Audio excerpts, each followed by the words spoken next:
Buenas noches. No sé si dejar un minuto más de cortesía para que sean las 19:35. Gracias por venir.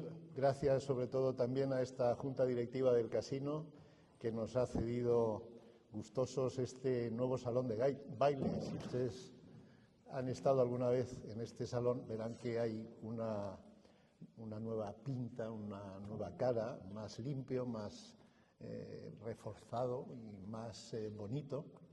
Es algo que están haciendo estos hombres de la Junta Directiva del Casino. Juan, gracias, porque las sillas están perfectamente delineadas. Venir de Roma y hacer esto es casi como un regalo caído del cielo. Vamos a empezar diciendo que este es un homenaje a la prensa y al cine. El cine de Astorga tiene desde primeros del siglo XX, desde los primeros años, una pequeña, precisamente el archivero mayor de la ciudad, Miguel Ángel González García, nos contaba en El Faro ese principio en la plaza de San Miguel de un pequeño local donde empezaron a proyectarse los primeros cortos de cine que se vieron en Astorga. La parte del cine la cubrirá Alejo, la parte de la prensa que de alguna forma pueda venir al cuento la cubriré yo, pero fundamentalmente lo que vamos a hacer es presentar el libro de Alejo, una presentación en el Casino de Astorga de Amancio, vampiro del pueblo, que es una novela, si Alejo me lo permite, de cine, un retrato personal e intransferible de lo que son 120 años, desde 1902 a 2022, en una tierra leonesa donde por no faltar, no han faltado ni los vampiros. Alejo Ibáñez, hoy con tan solo 40 años, como si Alejo de su novela fuese, no es protagonista, sino un superviviente capaz de engancharnos a un mundo muy real en el que siempre está en el libro, se está luchando por la libertad. Sin querer o queriendo, la familia Gambetta, aunque mejor deberíamos decir la familia Barallo, en esta tierra de apodos, es capaz de pasearse con su primogénito, Amancio, por la España del siglo XX y casi un cuarto del siglo XXI, sorteando y bailando con los mismos problemas que traía en sus páginas el pensamiento astorgano. La diferencia, o quizás lo que sí está en el libro y no tanto en el periódico, son las mujeres. Nieves, Rosenda, Kika, la fuerza y el espíritu que las leonesas llevan siempre en su corazón para amansar hasta las fieras, porque yo diría, si tú me lo permites, y es lo que se ve en el libro, las leonesas saben mandar. Sí. Y quizás los leoneses saben obedecer, porque como saben mandar y mandan bien, ellos se dejan llevar. Amancio, vampiro del pueblo, tiene de todo. De alguna manera, como les he dicho, en 1902, en esa España, va a empezar una revolución. Llegará la guerra, el golpe de Estado, el hambre, llegará la enfermedad, la prostitución, el extraperlo, el alcoholismo, la droga, la despoblación, el suicidio, la eutanasia. Alejo Ibáñez suma a su novela de cine la inmortalidad, el vampirismo y siempre, aunque parezca extraño, la moneda eterna, el amor o el desamor, porque sin amor no hay buenas películas. Amancio, vampiro del pueblo, insisto, tiene de todo, hasta unas gotas imprescindibles de leonesismo hablado y escrito, con un ingrediente fundamental, el humor, el morirse de risa a lo largo de lo que termina siendo una historia provocativa, transgresora, muy poco convencional para ser vivida en los alrededores del Órbigo, pero sin renunciar nunca a la imaginación, a las idas y venidas, a excursiones no exentas de placeres, vino, siempre vino, orujo y bacanales. Bacanales en tierras no tan lejanas, donde hasta un leonés o leonesa puede pagar y comprarse un apartamento en primera línea de Palayas. Y claro, al final, por si fueran pocos los problemas, pasado casi más de un siglo, surge una pregunta. ¿Cualquier tiempo pasado fue mejor? A la pregunta del millón, Alejo, con la colaboración de Amancio y su ensalzado profeta Genarín, porque no podía faltar el mítico Genarín en una película leonesista, Alejo dedica 1 minuto de oro. Nos traslada a León, al barrio húmedo, que representa a cualquier barrio de este mundo, y se pone serio, hasta un pelín crítico y filosófico, cuando solo corría el año 2019, por cierto, recurso este de los años que sirve de introducción a cada capítulo. Y para un ejemplo de lo que ustedes van a leer, me permito solo entresacar estos párrafos. La apisonadora uniformadora del presente había transformado todos los bares en lo mismo.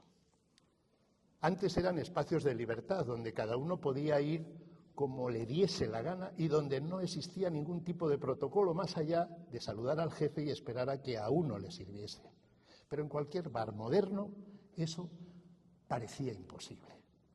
Le parecía bien que existiese todo tipo de locales.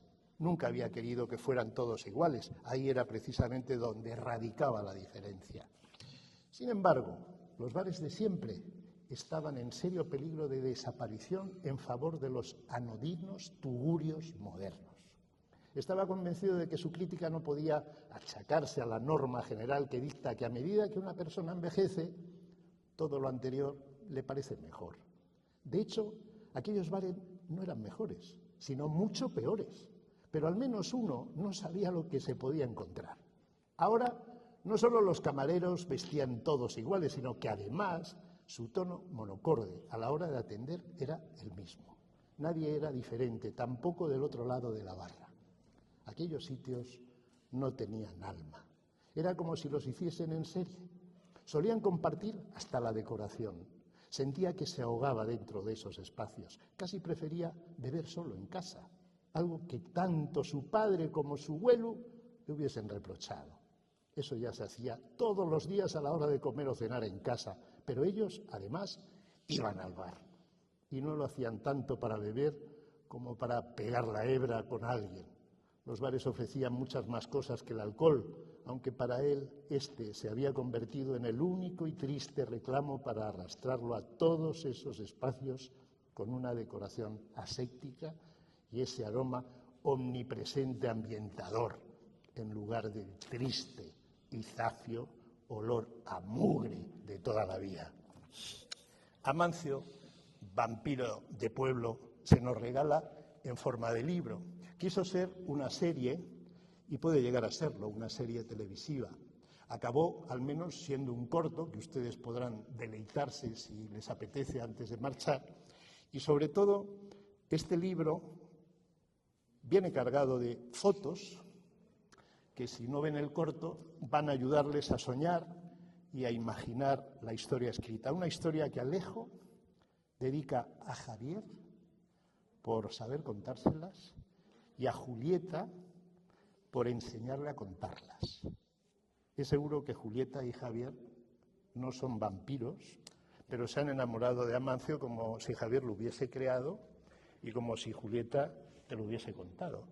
Enhorabuena, Alejo. ¿Y quiénes son estos invitados de primera página? Bueno, Magín, pues muchas gracias por la invitación. ¿Me oís bien? ¿Sí? Vale. Muchas gracias por la invitación. Por cierto, me ha encantado cómo lo has leído. Creo que tenemos que empezar a trabajar en el audiolibro. Pues bueno, mi padre no tuvo tanta suerte como Amancio. Él falleció hace unos años, pero Julieta, mi madre, está aquí, de hecho está presente. Y efectivamente, bueno, son las personas que me imbuyeron del amor por las historias, por escucharlas, por contarlas y ahora por transcribirlas. Así que, bueno, pues no se lo podía dedicar a otra persona. Hemos hablado del libro y hoy habíamos prometido que íbamos a hablar del cine y de la prensa. Exacto. ¿Las características del cine y de la prensa son distintas o en algún momento se dan la mano? Bueno, pues yo creo que quizá Ciudadano Kane, que es el epítome, ¿no?, de ese cine acerca de la profesión, aunque no sea el personaje como referencia, ¿no?, de lo que debería ser el periodismo, creo que tienen mucho que ver, ¿no? De hecho, publicidad, cine y también periodismo han ido de la mano a lo largo del siglo XX. Muchos se dieron cuenta del poder, ¿no?, que tenía el control de la información, tanto los regímenes autoritarios de uno u otro signo como en las democracias. Yo creo que sí que tienen que ver y creo que desde luego, aunque el periodismo, aquí ya corrígeme si yo me equivoco, pero bueno, yo lo que estudié en comunicación audiovisual es que quizá nació pues, a finales del 18, un poco antes de la Revolución Francesa. Quizá ahí podía ser una forma de controlar quizá un poco la población, pero estaremos de acuerdo en que ahora tienen una vocación de servicio público y de contrapoder. El cine quizá no tanto, al menos quizá no el que no sea político, pero bueno, hibridan y desde luego yo creo que es importante que se mantengan los dos. Yo aspiro a ser un romántico y pienso que cada uno llevamos un periodista dentro. No sé si es lo mismo con la imagen, ¿no? Me he dedicado más al periodismo sonoro que al periodismo escrito y he recurrido muchas veces a la imagen en las palabras, ¿no? Entonces, no es lo mismo cuando haces una crónica donde le metes color, cuando le metes imagen, cuando trasladas al público que te está escuchando algo que visualmente no ve. Es la tarea del cine, es la tarea de la televisión, frente a unas ideas que entran más fácil cuando hay de alguna manera esos recursos de vender a través del sonido, una imagen, una palabra que tenga más fuerza o más intensidad. Las definiciones del cine y de la prensa están ahí, ¿no? En principio, yo creo que son dos medios muy complementarios, incluso a veces van juntos de la mano y otras, sin embargo, se abren por sendas diferentes, ¿no? Vosotros en el cine necesitáis más tiempo, me da la impresión. No se puede improvisar tanto. Yo, por ejemplo, cuando veo a un compañero que tiene que cubrir una noticia en la televisión, tiene que ir a ese sitio, ¿no? El periodista de la radio no es tan... No tiene que dar fe, testimonio de que está en la Casa Blanca. Puede decir lo que ha pasado en la Casa Blanca como el periodista de la prensa, ¿no? En eso, evidentemente, lleváis una carga añadida y, sobre todo, también supongo que un precio, ¿no? El recurso es también más caro el vuestro que el nuestro. Pues sí, de hecho, además no puedo dejar de ver algo que has marcado aquí, la producción rápida y de bajo costo con respecto al periodismo, y que sin embargo pues no tenemos esa suerte en el cine, ¿no? Desde luego lleva mucho tiempo, bueno, quizá el fotoperiodismo, que también es como muy inmediato, aunque como en el caso de las fotos de capa, ¿no?, de la guerra civil, a lo mejor no retraten realmente la realidad, pero bueno, crean un discurso. Sí que es verdad que en el cine nosotros tenemos la problemática del tiempo. Jugamos o juega en nuestra contra porque, bueno, se necesitan muchas tomas para que salgan las cosas como tienen que salir o como esperas que salgan. Por ejemplo, en el cortometraje hay un perro que por supuesto no hacía ningún caso a las indicaciones, como es de rigor, y bueno, pues al final quedó una toma buena de 12, ¿no? A día de hoy no es tan problemático como antiguamente cuando rodabas en 16 o 35 milímetros, porque entonces además estabas limitado. A día de hoy, bueno, las tomas, ya sabes, son gratis, pero no deja de ser costoso a nivel de iluminación, actores, coreografía. Bueno, mi madre se ocupó, por ejemplo, del catering del cortometraje y vio, pues, bueno, lo complejo que es organizar un equipo de casi 40 personas. Hoy se puede hacer, por ejemplo, una película con un simple teléfono. Sí. Es algo que ha cambiado. El periodismo también se hace con ayuda de Internet. Yo recuerdo cuando llegué a Washington que una conexión con España o una línea digital para sonar bien en la radio se iba más o menos hacia los $1.500 al mes. Cuando me fui eso no había que pagarse, o sea, 10 años, solo fueron 10 años para que esa crónica fuese prácticamente coste cero, lo que era simplemente el soporte, ¿no? Sí hay una duda. Yo no sé hasta qué punto una película puede hacer pensar. Desde luego que sí. Pero a la hora de ver las diferencias, creo que es fácil ver lo que son las emociones, sentir emoción, o bien apelar, que es lo que hace, yo creo, el periodismo, apelar a la reflexión, apelar más al análisis, sin quitar, por supuesto, el poder de la imagen, como decía, y el poder de los sonidos, ¿no?, que tiene una película. Pero a la hora de la reflexión y de interiorizar un pensamiento, yo todavía hay amigos que discuto, ¿no? Hay gente que quiere leer el periódico, ¿no? Y yo ya he pasado a otro mundo, prefiero leerlo en el iPad.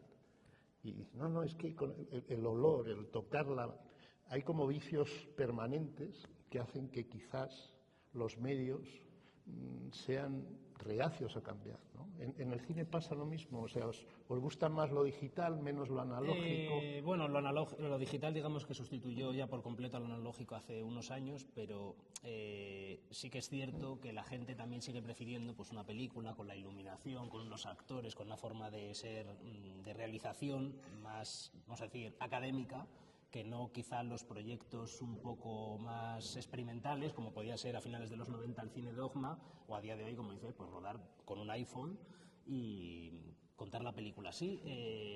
Aunque tengo que decirte que en cuanto a lo de la reflexión que comentabas, me ha parecido interesante porque sí me da la sensación de que el cine, planteándote las mismas imágenes, te puede hacer, a cada persona le genera unas sensaciones. Y sí que es verdad que me parece que en las noticias, cada vez más, quizá por otra cosa que tiene más que ver con la educación y con la eliminación de la filosofía o el fomento del pensamiento crítico, la gente al final se deja llevar por una corriente porque es más afín a tu ideología, en lugar de... O sea, a mí me gustaba, por ejemplo, mi padre, que leía todos los periódicos y luego tenía su... Era una buena costumbre. A día de hoy yo creo que en general la gente, quizá por tiempo también, toda la vida es más rápida, más frenética, pues te quedas con aquel que representa en principio unos puntos con los que te sientes más afín y creo que te quedas con eso como una especie de palabra bíblica y quizá pues no reflexionas tanto. Me parece que en ese sentido quizá el cine tenga un margen de maniobra. Yo en este mayor. punto, vean ustedes cuáles son las tendencias, ¿no? Las tendencias que genera el cine son más inmediatas tal vez, ¿no? O sea, vemos, la publicidad está claro, ¿no? El cómo vistes, el qué hacen, eso es un impacto inmediato, ¿no? y contagioso. La prensa yo creo que más influye en la opinión. O sea, creo que nos da la oportunidad de pensar más, no es tan inmediato, nos deja un punto a la reflexión. Por eso yo creo que tu padre tenía muy buen gusto pudiendo leer varios periódicos y a ser posible no solo el que dice lo que yo pienso o lo que yo quiero leer, que es uno de los... En este mundo de la información en todos los sitios, yo creo que uno de los grandes defectos que tenemos o que nos puede confundir es solo acercarnos a lo que piensa igual que nosotros, a lo que nos congratula y nos evita el crear nuestro propio conflicto interior para tomar una decisión, ¿no? Ese es para mí uno de los grandes dilemas que tenemos en este mundo tan informatizado, donde nos venden muchas veces ruido y donde al final parece que nuestra opinión no es del todo tan libre, sí, pero con falta de criterio, yo diría. Sí, mira, de hecho, ahora que has dicho eso, me ha recordado a un libro que tiene un doctor en Historia andalusí de la Universidad de Sevilla, en el que él, digamos, tratando de desmitificar un poco la Reconquista, habla de que si queremos saber o si queremos tener razón. Y me ha gustado lo que has dicho porque yo, sinceramente, a mí me gusta tener razón, me encanta, pero me gusta más saber. Y eso hace que me guste enfrentarme a lo que no necesariamente dice o piensa como yo, pero que quizá te permita replantearte algo y a lo mejor, bueno, tampoco llegues a esa conclusión, pero quizá un punto intermedio, en definitiva salgas de tu idea primigenia, ¿no? Que creo que es muy importante en la vida. Hay un ejercicio muy personal, pero que les recomiendo a ustedes, ¿no? Y es contestar, saber contestar a lo que estoy leyendo. Es decir, puedo coger un editorial de cualquier periódico y mi primera reflexión es cómo le daría la vuelta. Yo soy tremendamente contradictorio, ¿eh? O sea, si tú me dices que eres del Madrid, yo te voy a decir que soy del Barça. Pero si tú me dices que eres del Barça y yo soy del Barça, seguramente te diré que soy del Madrid. Me gusta la polémica y creo que es esa precisamente la razón por la que yo les estoy dando el consejo de rebatir lo que estoy leyendo. tiene razón, esto es así, pero yo le doy la vuelta. ¿Cómo le daría la vuelta y cómo podría convencer a alguien? A esto le llaman mucho sanchismo, pero no es verdad. Yo, bueno, estoy de acuerdo contigo y muchas veces, efectivamente, también defiendo opiniones contrarias a las mías solo por, bueno, generar ahí un poco de polémica. Sí, también porque, bueno, a veces aprendes incluso no pretendiéndolo. De repente alguien te da un argumento que dices, coño, pues no lo había visto desde ese prisma, ¿no? Te obliga a replantearte las cosas, que ya te digo, creo que es un ejercicio mental bastante sano. Yo creo que la gran diferencia al final, y llegamos a la conclusión casi, ¿no?, de la prensa y del cine, tenemos una ventaja sobre el cine. Podemos cambiar, es inmediato. Sin embargo, la obra cerrada es la obra cinematográfica. Eso yo con el libro puedo corregir. De hecho, vamos a cambiar una serie de cosas que están en el libro que están mal. Es complicado en el séptimo arte decir, ahora me voy a cargar esta escena que se me ha quedado vieja. Sí, yo, por ejemplo, tengo que decirte que me he sentido mucho más cómodo escribiendo, porque al final tienes un control absoluto sobre la obra y no tengo que andar planteándome a la hora, como cuando escribes un guión, que para empezar, conforme lo vas visualizando, tienes que pensar realmente cómo llevas eso a imagen. Y llevarlo a imagen no supone tanto poner la cámara aquí o allá, sino que hay una diferencia en el sentido del dinero que hay que dedicarle. Entonces, muchas veces lo que tú quieres hacer, tu productor te dice no. Y no se basa en el fondo si es mejor o peor o va en detrimento de la obra, sino en que no hay forma económica de hacerlo. Y, sin embargo, pues tienes carta blanca a la hora de escribir. Bueno, hemos intentado esbozar algunas diferencias entre lo que podían ser dos medios, como digo, a veces muy complementarios, a veces muy diferentes. Tenemos dos oportunidades, hay dos cortos, son las 8, cada corto dura unos 15 minutos. No sé si están ustedes preparados para ver El vampiro. Me llama la atención, lo vendes muy bien. Bueno, cogí de ejemplo a Santiago Segura. Bueno, sobre todo lo hago porque realmente mi abuelo tenía una boina como esta. No como El vampiro, ¿no? Bueno, El vampiro también va con una, pero bueno, sí, consideraba que como de alguna forma mi abuelo es un personaje que inspiró esta historia, pues que tenía que hacerle un homenaje. Así que siempre que puedo, pues la llevo. Hay una pregunta, ¿está tu madre? Yo no me atrevo, pero... No, atreve. Sí, me atrevo a pesar de tu madre. El libro dice basado en hechos reales. Sí. Ostras. ¿Quién era el vampiro? ¿Tu abuelo? ¿Tu bisabuelo? Bueno, quizás este vampiro borrachín, por suerte o por desgracia, esté presente en más de una familia, pero quizá al margen en concreto del chupasangres que va descabezando gente, todo el resto de lo que narro, de la historia de la provincia de León, como bien has dicho, a lo largo del siglo XX, es real. Incluso ese hombre que accedió a la catedral para matar a un vampiro en los años 90, no sé si lo sabíais. Catedral de León. La Catedral de León rompió una vidriera renacentista para entrar a matar a un vampiro y cuando le detuvo la policía él dijo que él simplemente no quería romper nada ni atentar contra un monumento, pero quería pedirle al vampiro que dejara de chuparle la sangre porque por el día no podía trabajar, que consistía en ir a pedir dinero a la pícara Justina. Finalmente este hombre fue detenido y declarado, bueno, pues mentalmente no enjuiciable, ¿no? Pero hasta ese detalle, realmente ha ocurrido todo. Solo me hago eco de... Lo que sí es real como la vida misma son las fotografías que acompañan al libro.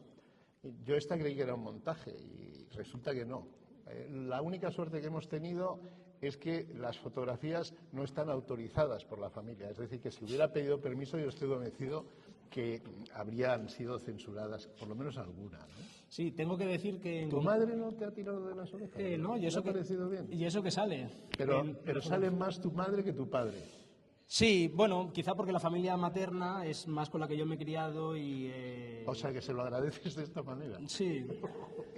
Pero, bueno, sí que tengo que deciros que en concreto el hombre que está subido al burro fue un tío mío que ya falleció, Patricio, y tengo que deciros que tienen ya una relación previa con la literatura porque él era el guardia forestal del río de Lórbigo, a la zona, a la altura entre, digamos, Benavides y bueno, corrígeme si me equivoco, mamá, y Sardonedo, más o menos.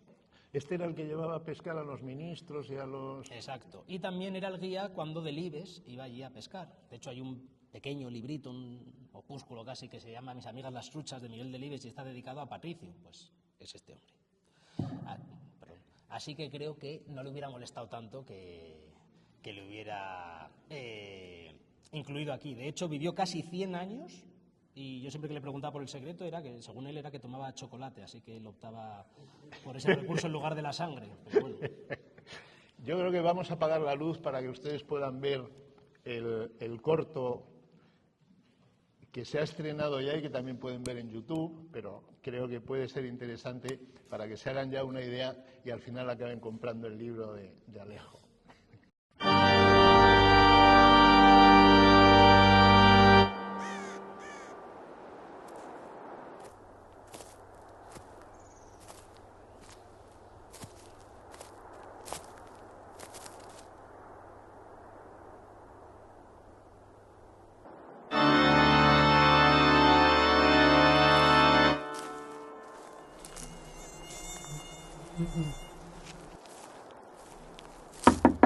¿Hola?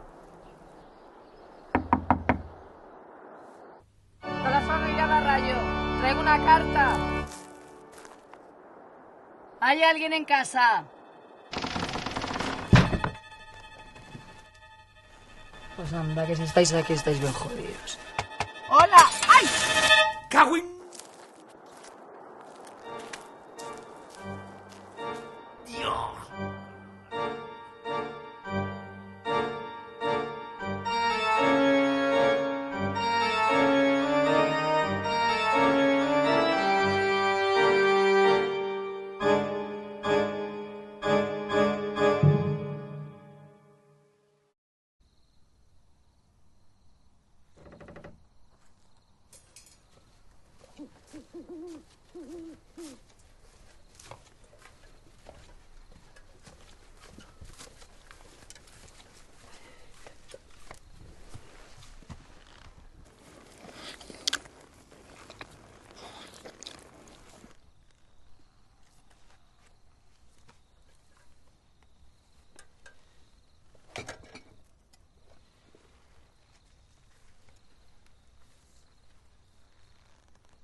El próximo día 14 se hará efectivo el traspaso de la propiedad por abandono de la misma. Ay, gracias, Dios mío. Gracias.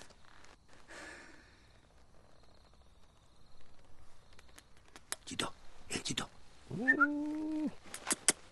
Chito. ¿No quieres un hueso, Chito? La madre que te parió, no te pille, hijo puta.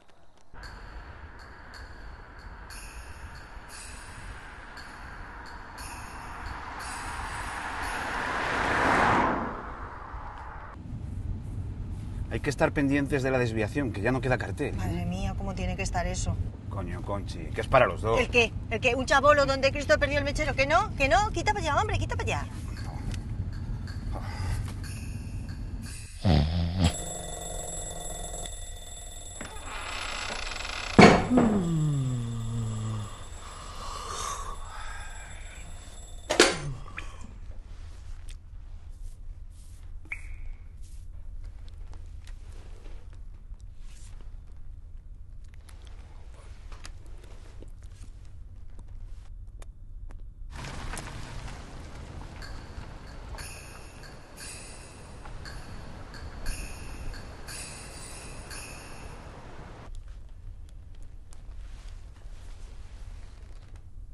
Y encima se nos va a hacer de noche.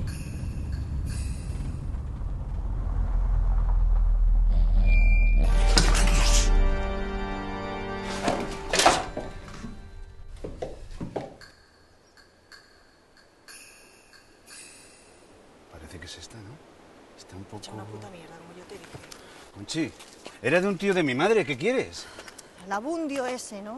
¡Que no, coño! ¡Amancio! No puede ser. El hijo de la gazmoña.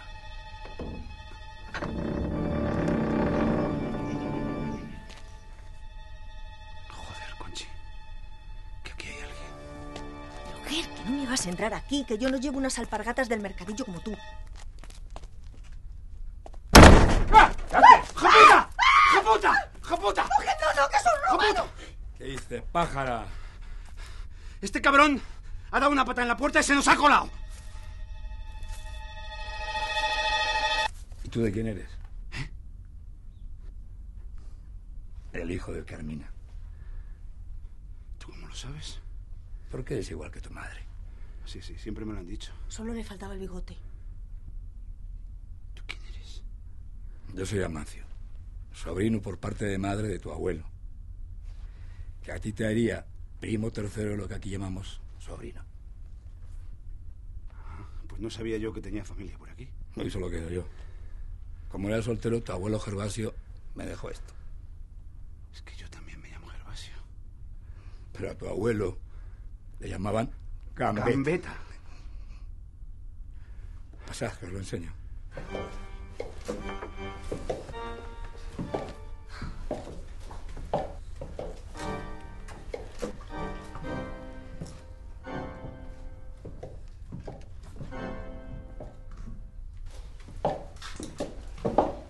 Hijo, ven aquí. Atiende bien. ¿Quién es?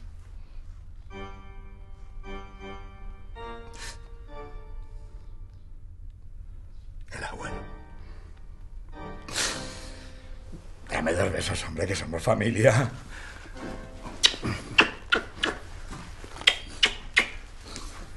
Ay.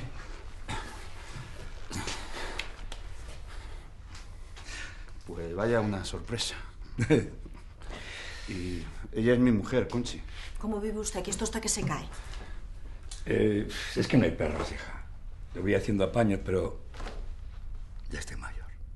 ¿Y no hay nadie más en el pueblo? ¿Qué va? Marcharon todos para la ciudad. Aquí huele fatal. Es de tener cerrado.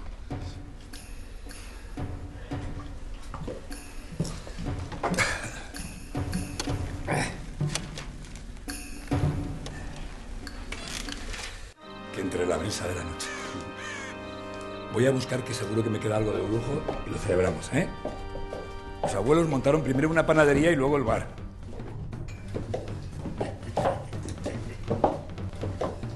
Este brujo ha tumbado a la mitad de los mozos en la verbena. Ay, no toco yo un vaso aquí ni con un palo. Voy a buscar las buenas. ¿Qué coño? Hoy es un día especial.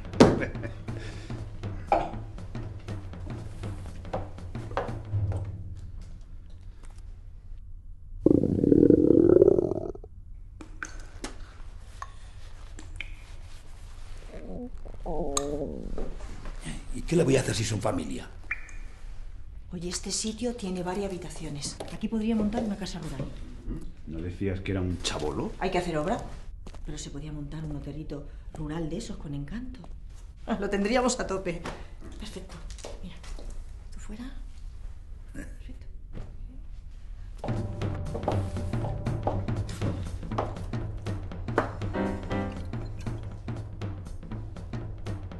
Mira qué colorín tiene. Es de la última remesa. Es lo último que queda. Venga. Venga. Bien. Venga, así. No puedes beber, que luego te hacen soplar. ¿Soplar qué? Soplar. La Guardia Civil te hace un control de alcoholemia. Como hayas bebido, te quitan el carné. Se ponen en cualquier esquina. ¿Por beber? Vamos, no me jodas.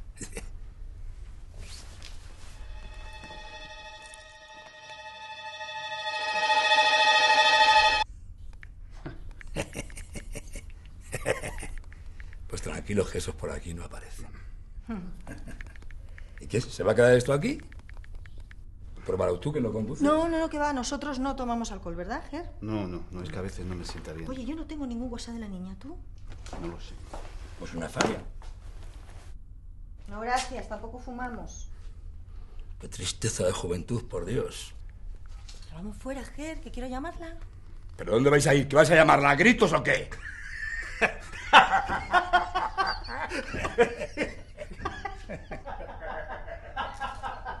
Con esto, abuelo, con esto.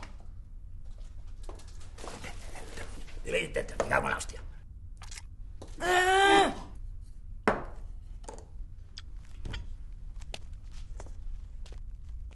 Qué bobo saliste, qué bobo saliste.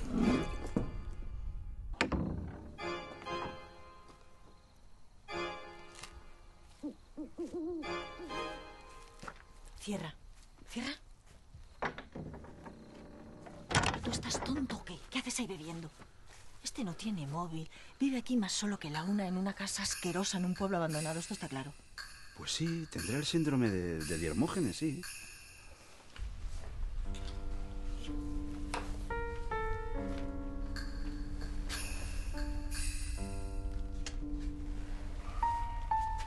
Que no te enteras de nada. Este trapichá con algo nos va a joder lo de la herencia.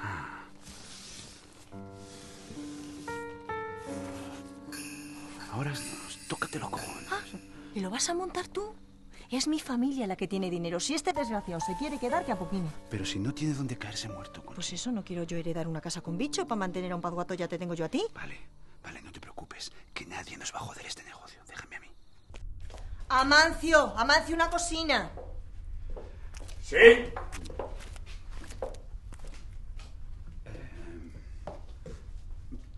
Mira, Amancio. Hemos heredado la casa. Y ahora que la propiedad es nuestra...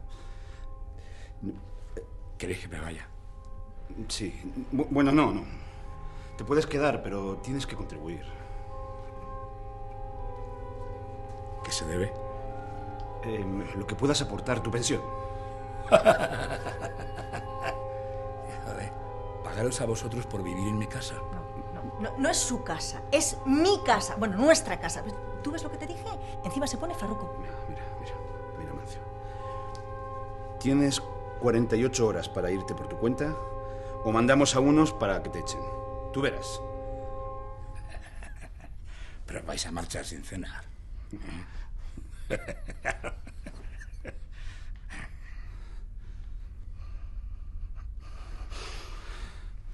¿Qué?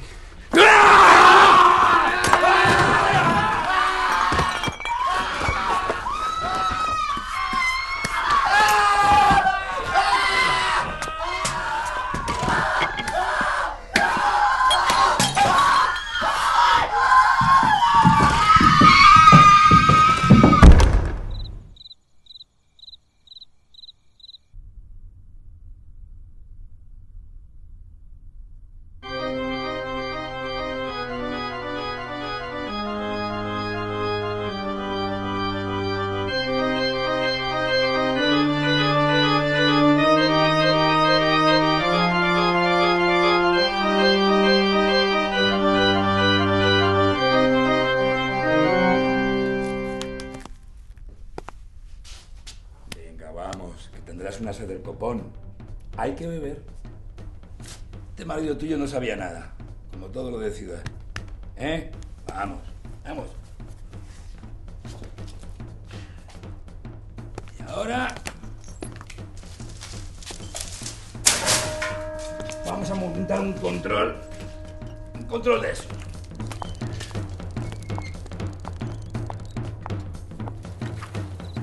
Si tenemos el coche. ¡Hostias!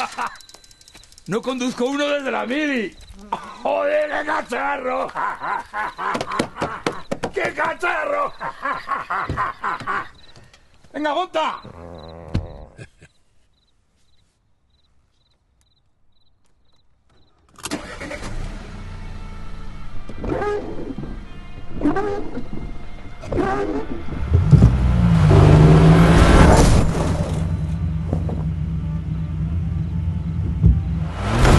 ¿Será posible?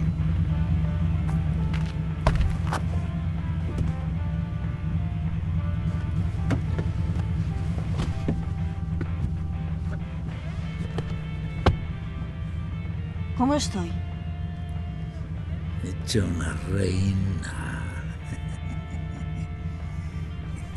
Y ahora me vas a contar cómo es eso del negocio de la casa rural que vamos a montar.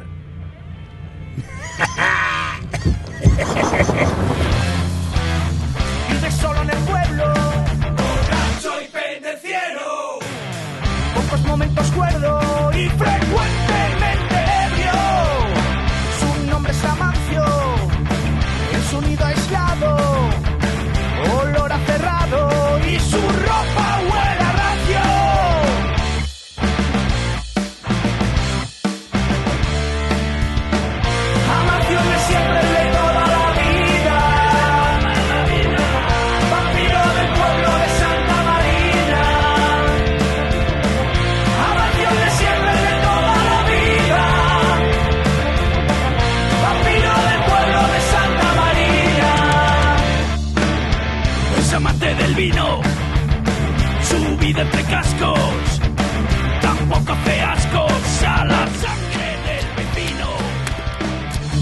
de su hogar, con uñas y dientes. Una casa en ruinas es todo lo que tiene tu familia. Solo quiere quedarse con tus bienes. Amancio del pueblo de toda la vida. Vampiro de noche, borracho de día.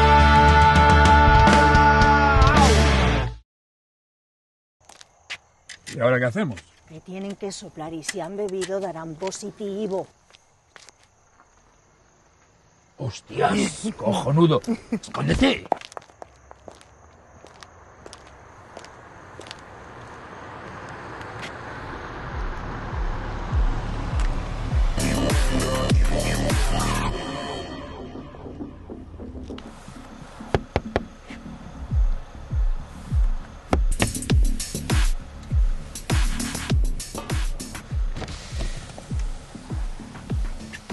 Buenas noches. ¿Qué pasa, primo?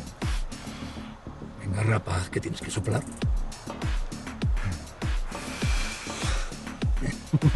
Si yo no he bebido, tronco. Pues muy mal, rapaz, muy mal. Toma. Y aquí no te mueves hasta que no soples.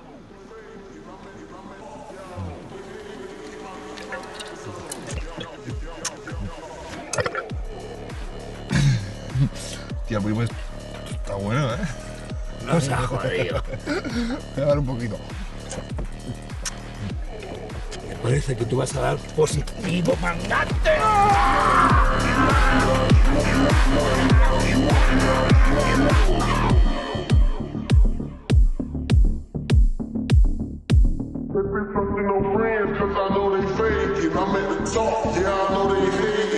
Bueno, realmente esto es un spoiler al libro, ¿eh?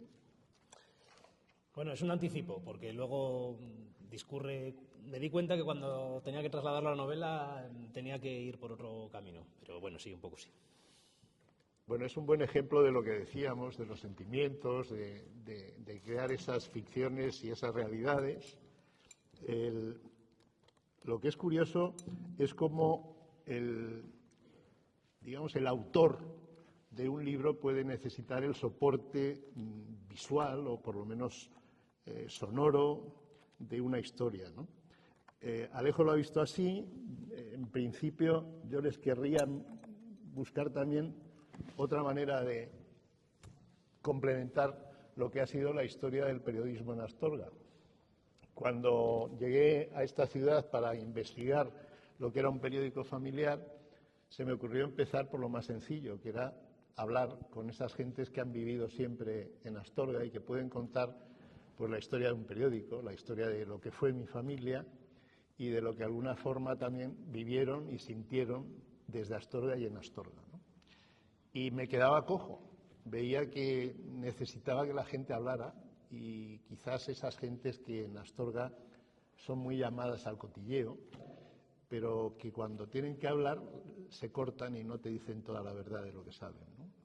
Eso supongo que te pasó a ti cuando de alguna forma quieres investigar de verdad lo que hay detrás de... Pues sí, un poco sí, aunque tengo que decirte que aunque sinceramente todavía no he conseguido acabar el tuyo, sí que lo llevo bastante adelantado y tengo que decirte que creo que no te hacía falta tanto esos testimonios porque puedo decirte que cualquiera que haya hecho una labor mínima de investigación, solo con ver los apéndices y las ediciones facsímiles y todos los recursos a los que ha tenido que, los archivos a los que ha tenido que acceder para poder llevar a término este libro, se nota que haya una labor de investigación exhaustiva e importante. Eso que lo diga casi un historiador está bien, ¿no? Sí, lo has dicho bien, casi. Y sobre todo, luego tengo que decirte que, claro, luego al lado de lo que me contaste, de tu trabajo fin de carrera o tesis, de hacer esto mismo, pero con un periódico local de cada estado de Estados Unidos, pues bueno, casi parece una cosa pues fácil, ¿no? Pero se nota que hay muchísimo trabajo detrás. A mí lo que me preocupa es que el libro, y lo han vendido así en la editorial, pesa 1,8 kilos, con lo cual si no se lee también es un buen arma arrojadiza, ¿no? es un flaco favor, pero lo hicieron y me lo dijeron y la verdad es que me sentó fatal. Como digo, el arma arrojadiza tuvo una diversión. En principio, además, la prueba del algodón del libro es saber perfectamente si lo han leído o no, porque hay un secreto guardado, ¿no? Un secreto familiar que incluso me valió muchas más reprimendas que las fotos de Alejo. Lo peor es contarlo. Entonces, cuando tú dices si quieres vender mi libro, yo siempre he dicho que lo mejor es leerlo, y si lo lees voy a saberlo, porque me vas a decir exactamente el secreto que está guardado en el libro. Yo no he dicho nunca el secreto, y no ha habido, ya va por la primera edición, nos quedan creo 6 libros o 7, y no ha habido todavía ninguno de los supuestos lectores que me haya dicho, ojo, ¿qué ha pasado? ¿No? O sea, porque no han descubierto el secreto. Es decir, que eso que dicen que el mejor secreto se guarda en un libro, doy fe que debe ser así, ¿no? De momento, por los cerca de 1000 ejemplares que hay, ¿eran 1000 o cuántos eran? No llegan. ¿Cuántos? 200. Bueno, cada vez se edita menos en este país. Bueno, como digo, esta era la otra forma de vender el otro libro.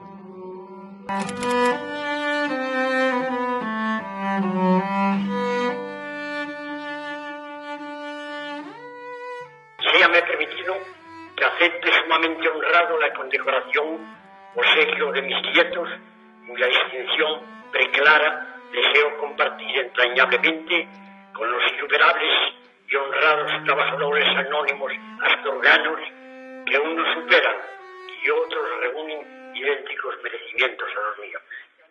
Hace poco más de 100 años, crear un periódico en una ciudad de provincias como Astorga podía rondar la friolera de 5.000 pesetas. Esta historia empieza vendiendo una casa y echando los pies por alto entre la iglesia y un editor atrevido. Era 1904. Nacía un periódico. No era el primero en declararse católico. El pensamiento astorgano fue el tercero en llegar. Y además de la luz de Astorga y el faro astorgano, la ciudad compartía cientos de hojas volanderas. Era una persona que ya irradiaba respeto. Una persona, recuerdo, con sus gafitas, su sombrero, y sé que fue una figura que marcó Astorga. Además que vivía cerca de mi casa, un señor mayor, alto, pelo blanco. Siempre iba con un par de curas o algo así, por la muralla, y lo veíamos cada vez que iba por la muralla, que no era mucha, pero lo veía siempre. El pensamiento era Magín Rebillo, y Magín Rebillo era una figura, a mi juicio, irrepetible. Magín Rebillo, en otro sitio que no hubiera sido Astorga, hubiera sido un periodista de una categoría impresionante. Yo te digo la verdad, he tenido primero respeto, admiración y gratitud. El pensamiento astorgano es un auténtico milagro. A principios del siglo XX, un obispo como el padre Vicente podía excomulgar a una publicación como el Heraldo Astorgano, y eso a pesar de la ley de prensa más liberal que pusiera en marcha un astorgano llamado Pío Bullón. Primero ministro de la Gobernación, luego ministro de Estado, justo cuando España decidía declarar la guerra a los Estados Unidos, deseosos de echarnos de Cuba a bombazos y con mentiras. Una cosa que le gustaba siempre era ¿y qué cuenta la gente? ¿Y qué cuenta? Claro, como periodista pues tenía su vista, claro, era lógico que lo hiciera así. Yo creo que el premio que le dio el obispo en el palacio, ese día fue muy feliz. Era de los de sombrero, sí, y de los que había que respetar a pesar de que su aspecto físico al final de la vida era un poco, bueno, pues andaba un poco doblado por el peso de los años, evidentemente. Astorga ya sabía lo que era leer y escribir, tener un tren a la puerta de casa y politiquear en Madrid hasta conseguir un cuartel con el que hacer de la ciudad, amén de capital de una diócesis, centro artillero con el que soñar en futuro. Se habían perdido las colonias, la guerra de África, había acabado la Primera Guerra Mundial, llegó la dictadura de Primo de Rivera y se acabó en la Segunda República. Hay que pensar que el cambio del siglo XIX al XX, pues fue políticamente tremendo, ¿no? Era la España de la Restauración, después de la gloriosa de Isabel II, con Alfonso XII, la regencia de María Cristina, la guerra de Cuba, el desastre del 98, la entrada de Alfonso XIII, la descomposición del régimen de la Restauración, el carlismo siempre ahí presente y también muy presente en Astorga. Y bueno, había prohombres de la ciudad que, aparte de las tertulias de café, pues seguramente necesitaban dar rienda suelta a su pensamiento en un periódico que seguramente sería de tiradas muy pequeñas, pero además que un elenco de prensa en Astorga propio de una gran ciudad. Sí, yo creo que sí. Y yo creo que en ese momento, hombre, piensa, claro, retrótraete para atrás, los que escribían en una élite intelectual y periodística, eso no estaba al alcance de cualquiera. No es verdad que Astorga haya sido siempre y únicamente conservadora, al contrario. Astorga lo que ha sido fundamentalmente es, desde el punto de vista, digamos, en cierta manera una ciudad culta, que a través de los periódicos expresaba su diversidad cultural y sus opciones ideológicas. Esto es como el misterio de Grecia, ¿no? De Atenas, es lo mismo. Atenas eclosiona ahí en el siglo VI a.C. y antes había 4 cosas, Homero y tal, y bueno, el misterio de Grecia, el milagro griego que llaman, pues el milagro astorgano es el periodismo del siglo XX, el principio. Claro, yo sí que creo que eso es una heroicidad, porque realmente, pero es que hasta además construir todos los días o cada 2 días el periódico, eso es una proeza, para mí eso me parece una proeza. ¿Y cómo tienen allí coger de aquí, de allá y llenar todo el periódico? ¿Qué es el pensamiento? Tú sabes como yo. El pensamiento te es igual lo que ponga, te tiene absolutamente enganchado a los que vimos fuera. Astorga. Se vende novilla próxima a París. Coño, te hace gracia, ¿no? Mírame qué anuncio más cojonudo. Esto es verdad. O cuando costaban Pepín y Anjalín, que era la hoja diocesana, que sabías todos los curas, todas las monjas, todos los triduos, todas las novenas, pero sí que había un enganche siempre.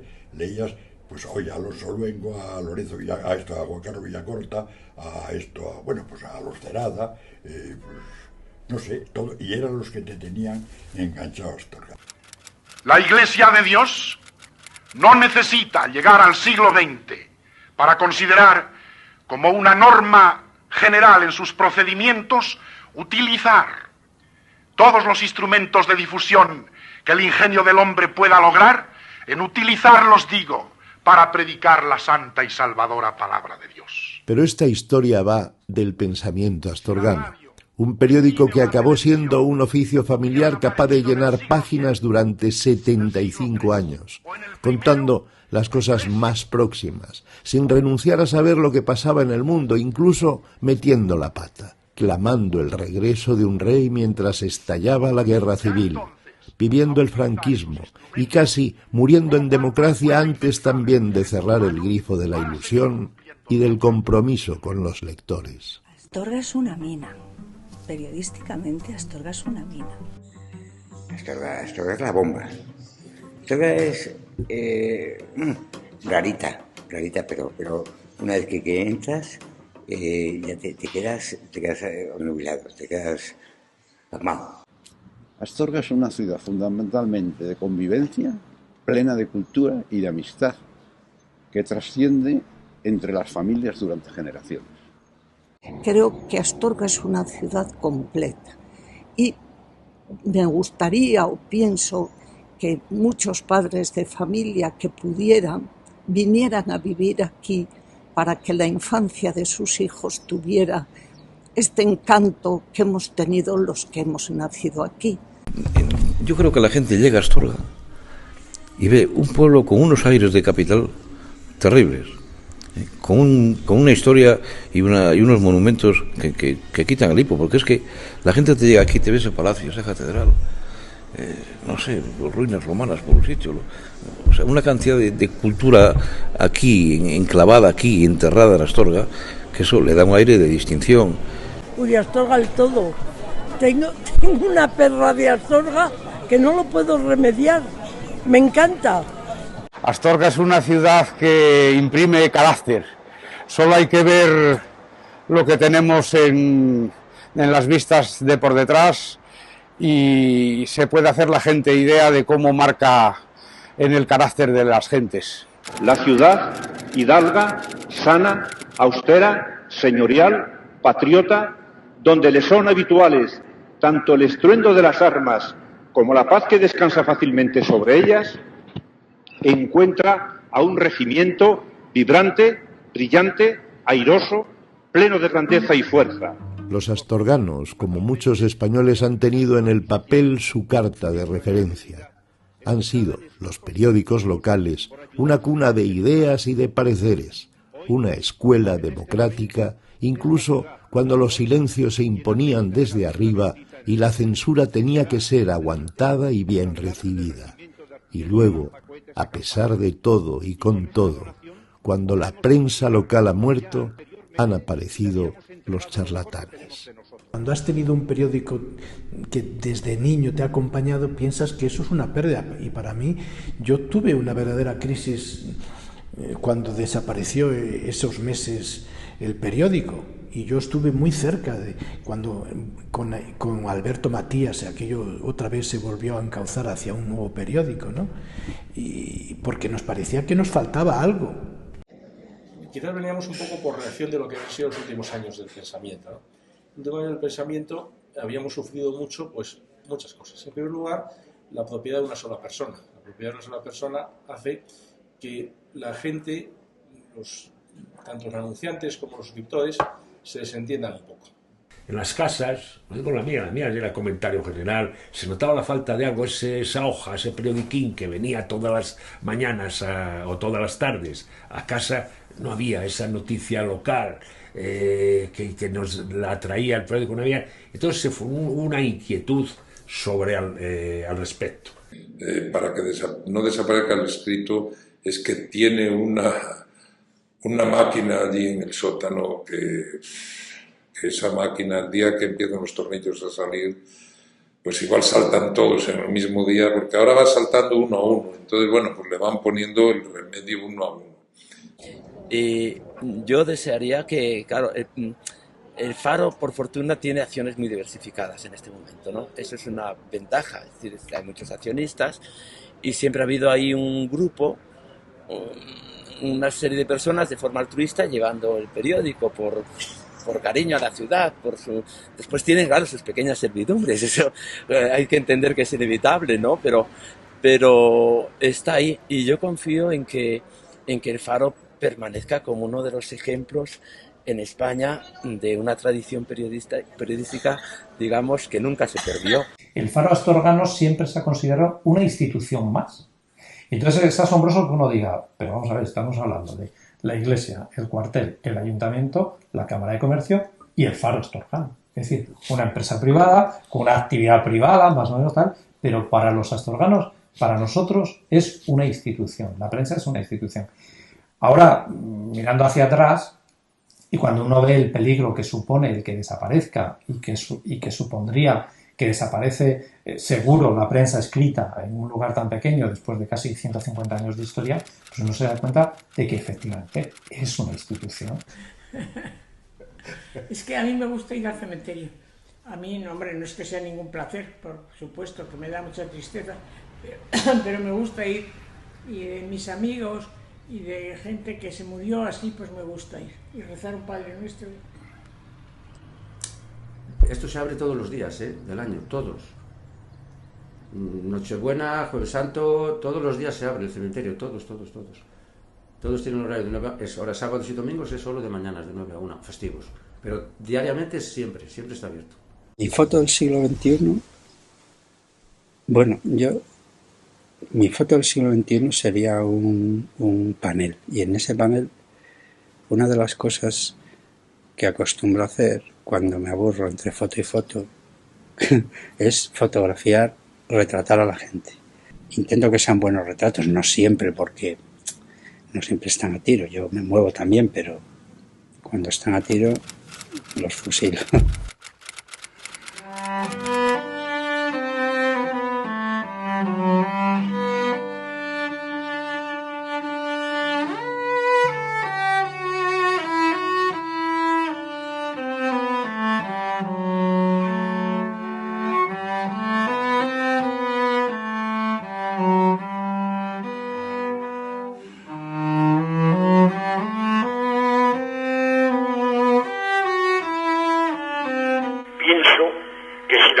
animan los soldados cuando parten para la guerra, los cálidos homenajes que se me tributan, de hecho se me antojan una marcha triunfal, brillante y sonora, que pretende avivar el momento de mi tránsito a una nueva vida que, como todo momento solemne de elegir la propia suerte, entraña cierto tinte de inevitable de melancolía y tristeza.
Eso es parte de lo que fue y de lo que sigue siendo todavía una recuperación de lo que ha vivido la gentes de Astorga en esta Astorga nuestra. Como habrán visto, hay muchos nombres, aquí solo es un resumen de algo que está en YouTube, que empezó hace 6 años, que sigue todavía multiplicándose. Esto estuvo hecho para lo que fue una tesis doctoral. A partir de ahí he seguido haciendo estas entrevistas, que como digo, son además a calzón quitado, sin tiempo determinado, con lo cual no tienes ningún corsé de que tienen que durar más o menos. Dura lo que la gente quiere que dure, lo que en ese momento está contando la persona que invito o a la persona que me dicen que tiene cosas que contar, ¿no? Esa ha sido otra manera de escribir.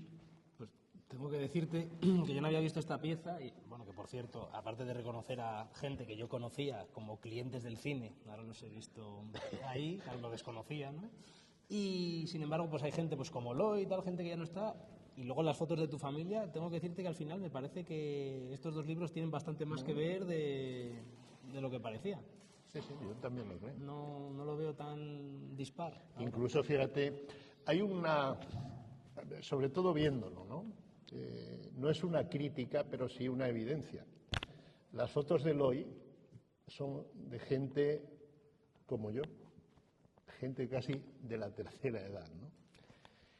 Me hace gracia porque, de alguna forma, el montaje acaba en el cementerio.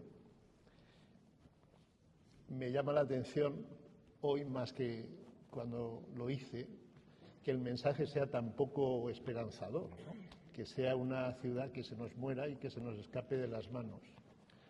Y después de vivir 6 años aquí, me doy cuenta de que las cosas no mejoran, sino que van hacia peor, ¿no? Ese es un poco... bueno, Alejo ha tenido la valentía y osadía de devolvernos un cine.